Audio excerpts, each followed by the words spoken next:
Oh.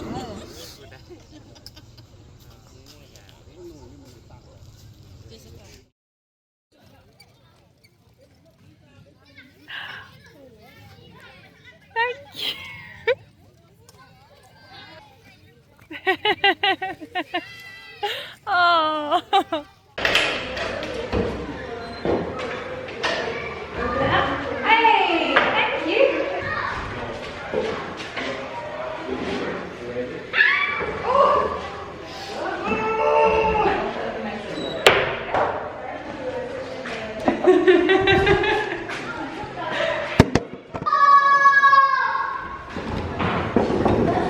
Ta-da!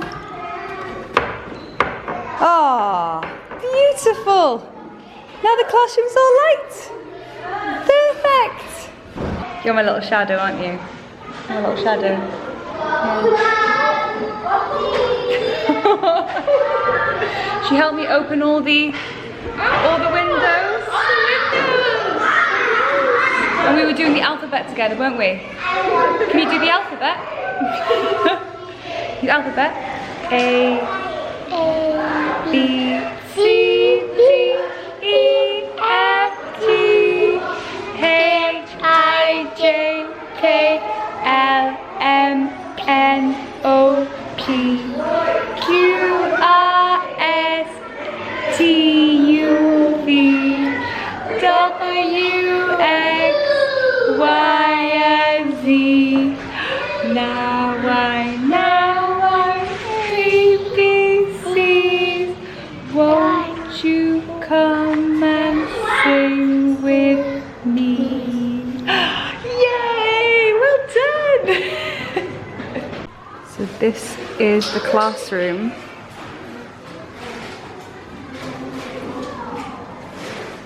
That I've been working in. From 5 to 6, I teach about 13 kids, and they are the level 0, so they are the younger usually. And then for my second class, 6 until 7, we do the older children and young adults, so more teenagers. And these are considered level 3, so a little bit more advanced. And yeah, we do it in this classroom here, and I've got my little help. Such a good girl. Yeah, what are you doing? I'm multiply.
Hello, you join me from Nathom Village in Vang Vieng.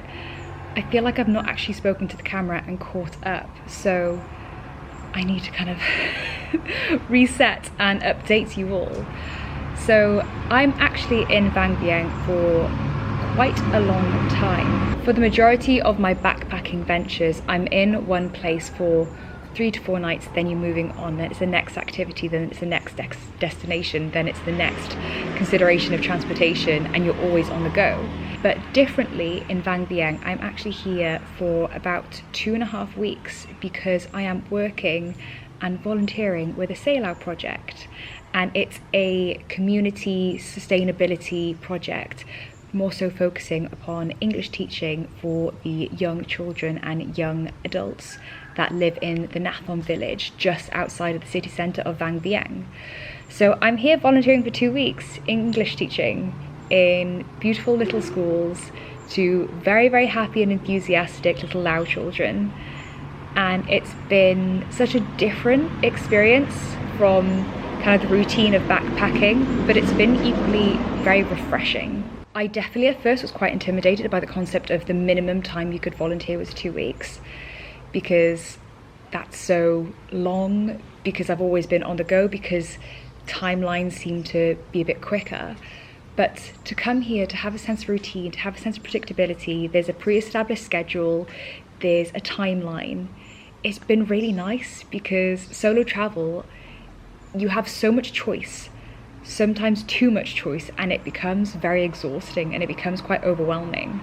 So to come here, to have a base camp, to sleep in the same bed, to unpack, to kind of familiarize yourself with the environment, to start getting back into a running routine, to kind of feel a sense of predictability and home is really quite refreshing. And it's just been nice to kind of catch up on yourself, to breathe, to refocus, because when you're always on the go, oh sorry, just exposing kind of the exhaustion of my face. When you're always on the go, you never really have a time to process, you never really have an opportunity to kind of like think, to reflect, to catch up on yourself. You're always kind of next thing.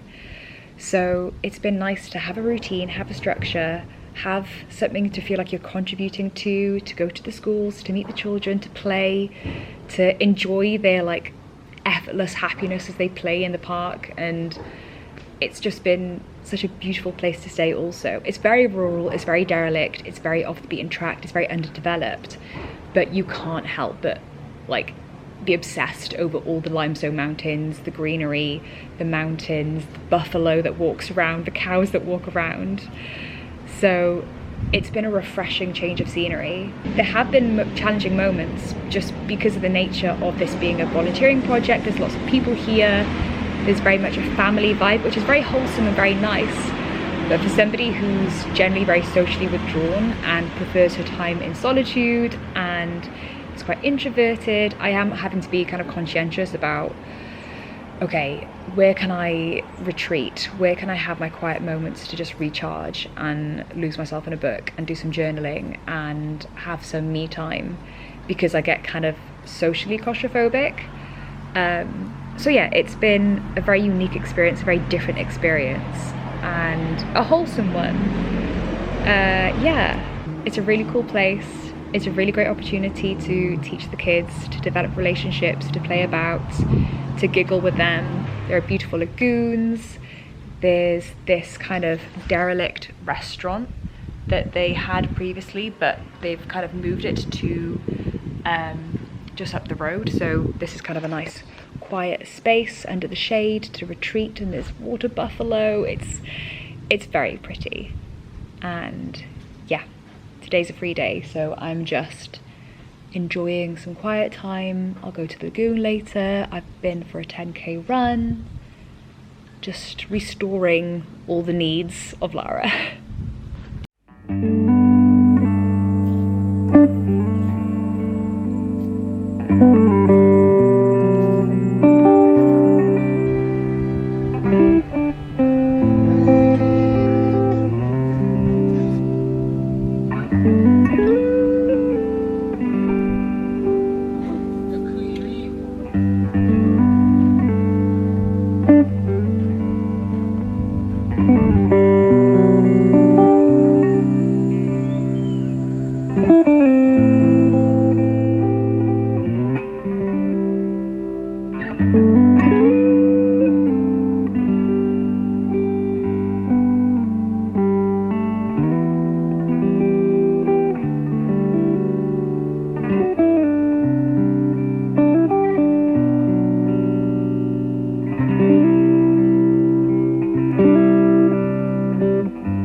Monday. It is nearly 5 o'clock, so we are going to approach the schools soon. I'm just heading to fill up my water bottle because I'm not gonna lie, it is very, very warm, like uncomfortably hot. So the window of time when it's scorching in the middle of the day, you're just hydrating yourself, trying to find shade, trying to not burn yourself out because you still want to feel energized by the time the end of the day rolls over. So you're enthusiastic for the children. So yeah, just heading to fill my water bottle up and then we'll be walking to the school. And today I think we're focusing on numbers and introductions, and then for the older class, helping them with a presentation that they're going to be doing at the end of this week.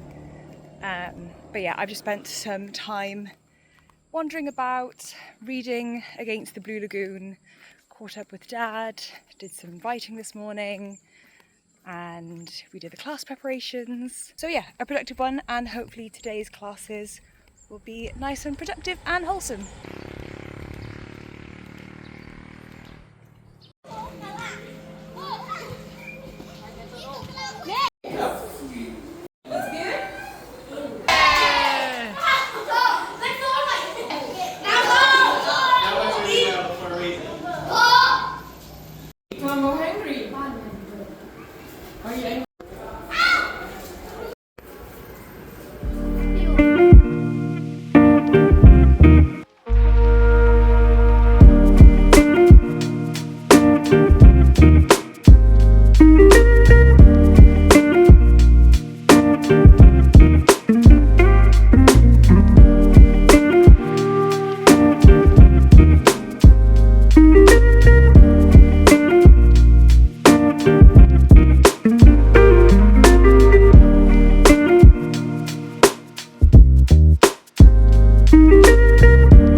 In the afternoon, I'll play badminton.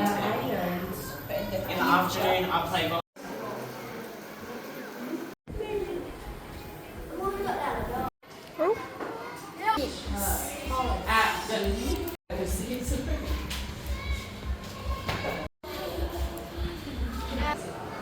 Or the future thing.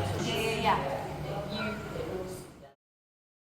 So today is the final day of teaching.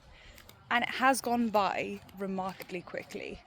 Like, if it wasn't for the confusion with like visas and extensions, I would probably want to stay an additional week just because I feel like I've just now settled in. But it's gone by so quickly. And yeah, looking forward to it. Bittersweet, definitely bittersweet. It's been so lovely to have a base camp, to have a routine, to have some predictability, to have somebody else tell you what to do. But I am excited for the next leg, to be able to continue with the travelling, continuing with the adventuring and exploring and finding new places. But yeah, last lesson today. We have a day of kind of activities tomorrow. So still a busy one, but no teaching. Free day on Saturday, and then I leave on Sunday morning. So just going to make the most out of the rest of my time here, enjoy these last lessons with the children, say our goodbyes, which is going to be quite hard because you do form relationships very quickly. And then that is me done. 2 weeks of English teaching in a rural village in Vang Vieng in northern Laos, which is something that I didn't think I'd be doing. Side note though, it's also probably good that I do leave soon because everyone is falling severely ill with food poisoning. It was a running joke initially, but now it's somewhat unnerving. The living conditions here are slightly more rustic and the hygiene standards are questionable, and I am yet to be hit by it. Touching wood, touching everything, and I'm keeping my fingers, my toes, my legs, all my limbs heavily crossed that I don't come down with anything, because I've only got 3 more days to persevere before I move on. So let's hope, because literally everyone, I'm not even exaggerating, everyone is falling ill. And then one person starts looking pale and says they've been throwing up all night, and it's just not ideal. Not ideal.